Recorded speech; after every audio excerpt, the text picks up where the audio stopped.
রবীন্দ্রনাথ ঠাকুর এবং কাজী নজরুল ইসলাম উভয় কবি তাদের কাব্য ও গানে অত্যন্ত সুন্দর ও রোম্যান্টিক চিত্রকল্প তৈরি করেছেন। রবীন্দ্রনাথ একবার বলেছিলেন, "Clouds come floating into my life, no longer to carry rain or passion storm, but to add color to my sunset sky." মেঘ অত্যন্ত সুন্দর। রবীন্দ্রনাথের কাছে মেঘ প্রায়শই বিরহ, একাকিত্ব ও প্রকৃতির সৌন্দর্যের বাদল ছায়া সুন্দর और नाचने लगा और उस सौंदर्य में हमको রবীন্দ্রনাথের একটা ছোট্ট বাংলা কথাকে আমি একটুখানি এখানে অনেক দর্শকরা যারা বসে আছে তাদের বোঝানোর জন্য একটু বললাম। অন্যদিকে নজরুল মেঘের বর্ণনায় বিরহের সুর থাকলেও তা বেশ তীব্র এবং প্রকৃতি ঝমঝম বৃষ্টির রূপে ফুটিয়ে তুলেছে। আজ ওনাদের রচিত গান হৃদয় মন্দ্রিল এবং মেঘের ও ডমরুর সাথে নৃত্য পরিবেশন করতে ইনায়া এবং দীক্ষা।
वही यहाँ पर हमारे जो विद्रोही कवि है हमारे कवि नजरुल इस्लाम, उनके लिए शिव का रूप है गहरे कातिल, जिनके साथ साथ ही है एक सुंदर और प्रेम से भरी धुन। उन्होंने इन दोनों ने शिव को लेकर अपने अपने काव्य में इतनी सुंदर रचनाएं की है कि उसे हम अपने शब्दों में व्यक्त नहीं कर सकते। तो आज आइए उनके इन्हीं दो संगीत प्रलय नाचन और श्रीजन छंदेश के साथ यहाँ पर नृत्य परिवेशन करने आ रही है रितिशा और दीक्षा।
বাংলা সাহিত্যে ভক্তি এবং প্রেমের এক অনন্য সংমিশ্রণ, যা কবিগুরু এবং কাজী নজরুল ইসলাম দুজনকে নীলভাবে অনুপ্রাণিত করেছে। তবে তাদের দৃষ্টিভঙ্গিতে রাধাকৃষ্ণের প্রেমের প্রকাশ কিন্তু কবিগুরু রাধাকৃষ্ণের প্রেমকে বৈষ্ণব পদাবলীর মাধ্যমে আধ্যাত্মিক এবং রোমান্টিক উৎসরূপেই দেখেছে। তার কাছে রাধাকৃষ্ণের প্রেম ছিল মানুষের হৃদয়ে আকাঙ্ক্ষা এবং দেবতাদের মিলনের প্রতীক। অন্যদিকে আমাদের বিদ্রোহী কবি রাধাকৃষ্ণের প্রেমকে কীর্তন ও ভজনের মাধ্যমে অত্যন্ত আবেগপ্রবণ এবং মানবিক প্রেমের সাথে মিলিয়ে দেখিয়েছেন। তার কাছে শ্রীকৃষ্ণ শুধু দেবতা নন, তিনি প্রেমের ঠাকুর। তার কাছে রাধারানী হলেন বিরোহী হৃদয়ের রূপক। ওনাদের রচিত রাধাকৃষ্ণের প্রেমের গান সুন্দরী রাধে এবং শ্যাম সুন্দরী গিরিধারী সাথে নৃত্য পরিবেশন করতে আসছে প্রিয়া এবং দীক্ষিত।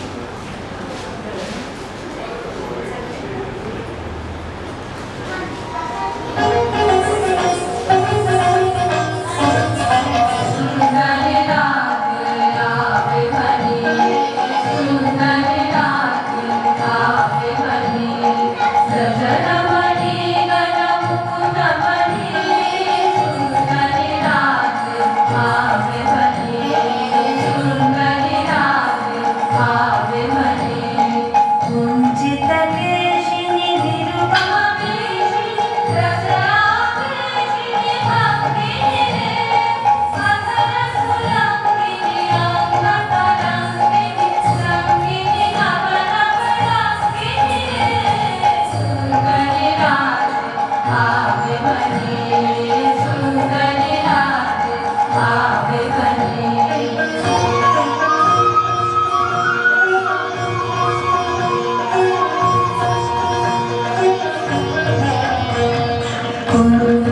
বীণা এবং তার সুর নিয়ে বাংলা সাহিত্যে ও সঙ্গীতে গভীর নান্দনিক উক্তি ও কাব্যিক ভাবনার উল্লেখ পাওয়া যায়।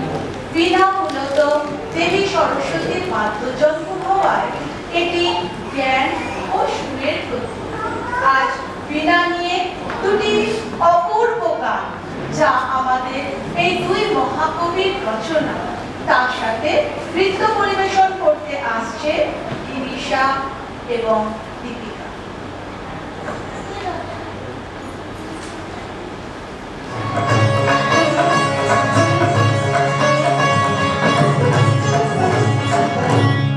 মোর বীণা ওঠে কোন সুরে বাজিয়ে, কোন নব চঞ্চল ছন্দে। মোর বীণা ওঠে কোন সুরে বাজিয়ে, মম অন্তর কম্পিত আজিয়ে।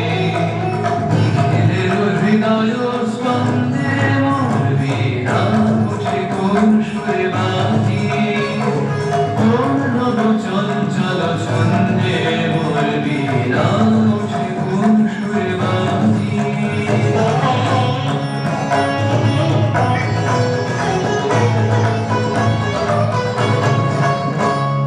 কাশী কোন তরুণ শান্ত, উড়ে বসনাঞ্চল প্রান্ত।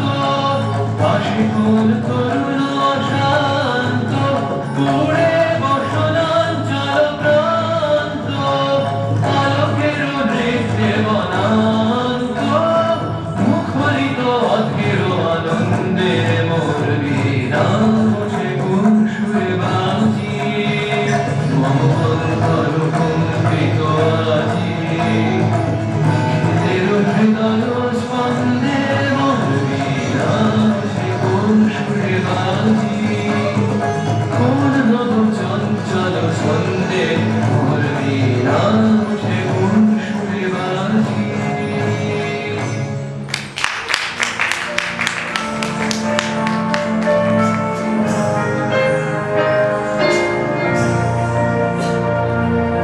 তোমার বিনা তারের গীতে বাজে না, বিনা তারে। তোমার বিনা তারের গীতে বাজে না,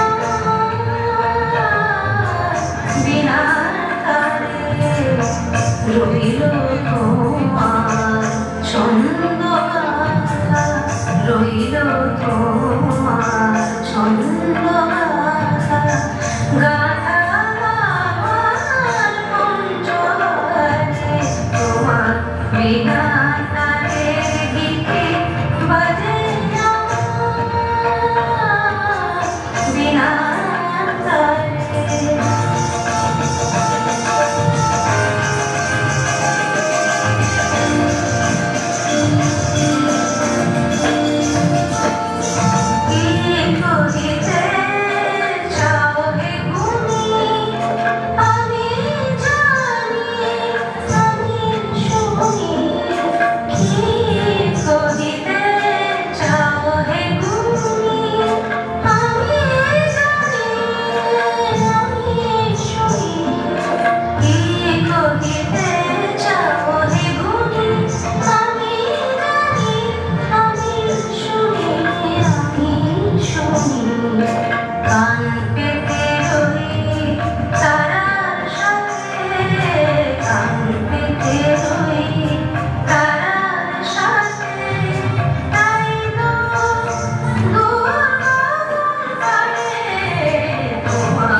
ইসলামের দৃষ্টিভঙ্গি বাংলা সাহিত্যে অত্যন্ত গভীর এবং নান্দনিক।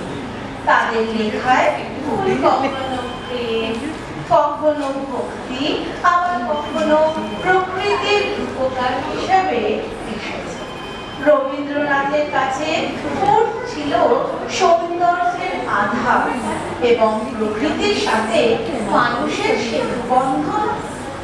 অন্যদিকে নজরুল তার সাহিত্যে অনেক বেশি প্রাণবন্ত এবং নানান রকমের ফুলের চর্চা করেছে। আসুন আজ ফুল নিয়ে এই দুই প্রাণবন্ত কবি দুইটি সুন্দর রচনা ফুলে ফুলে এবং প্রজাপতি কোথায় জ্ঞানের সাথে নৃত্য পরিবেশন করতে আসছে আমাদের প্রাঞ্জলি, বিষ্ণু, ভাবি এবং কবিতা।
আদি শক্তি বা নারী শক্তি নিয়ে কবিগুরু এবং বিদ্রোহী কবির ভাবনায় ভিন্নতা থাকলেও উভয়ের শক্তি আরাধনাকে বিশেষ তাৎপর্যপূর্ণ মনে করতেন। কবিগুরু শক্তিরূপিণী মায়ের মধ্যে সৃষ্টি, স্থিতি, লয়, রুচি বেশি রেখেছেন। তার কাছে আদ্যাশক্তি কেবল ধ্বংসকারী নয়, বরং বিশ্বজননী। অন্যদিকে নজরুলের শ্যামাসঙ্গীত বা কালীবন্দনায় আদি শক্তি হলেন অগ্নি বা প্রলয়কারী শক্তি, যে অত্যাচার আজ আদিশক্তির প্রতি ভক্তি সাথে এই দুই মহাকবি দুটি অপূর্ব রচনা মহাবিদ্যা আত্মাশক্তি এবং প্রথমী আদিতম সখীর সাথে নৃত্য পরিবেশন করতে আসছেন আরাধ্যা এবং তার সাথী।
এবং নজরুল জয়ন্তী অনুষ্ঠানের সমাপ্তি লগ্নে আমি সংগীতা সেন আমাদের সকল আর্ট একাডেমির শিল্পীবৃন্দের তরফ থেকে আপনাদের সকলকে জানাই অনেক অনেক অভিনন্দন এবং ধন্যবাদ। রবীন্দ্রনাথ ঠাকুর এবং কবি নজরুল ইসলাম আমাদের এমন সৃষ্টি ছিলেন যারা আমাদের অনুপ্রেরণা। এই দুই নক্ষত্রের জন্মবার্ষিকী পালনের মাধ্যমে আমরা সাংস্কৃতিক ঐতিহ্যকে স্মরণ করলাম। সবাইকে আবারও ধন্যবাদ জানিয়ে আজ আমরা আমাদের এই অনুষ্ঠান এখানে শেষ করছি। এবার আমাদের এই ছোট্ট ছোট্ট শিল্পীবৃন্দদের সার্টিফিকেট দেওয়া হবে আমাদের অর্গানাইজেশনের তরফ থেকে। ধন্যবাদ, সবাই খুব ভালো থাকবেন।